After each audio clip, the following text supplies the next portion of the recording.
Welcome back, guys. Today, I will show you the difference between Google Wallet versus Samsung Wallet. Google Wallet and Samsung Wallet are both excellent digital wallet options, but their suitability depends on your device and ecosystem preferences.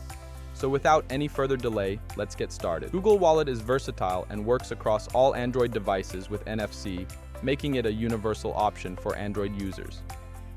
It allows you to store payment cards, transit passes, event tickets, and more, with seamless integration into the Google ecosystem, including apps like Gmail and Google Calendar.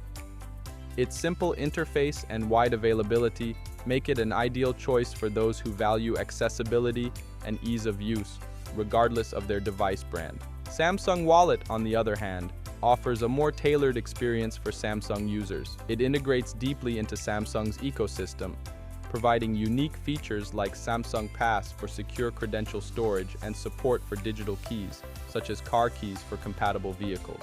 Unlike Google Wallet, Samsung Wallet supports MST, magnetic secure transmission, on some devices, allowing payments on older card readers that lack NFC functionality.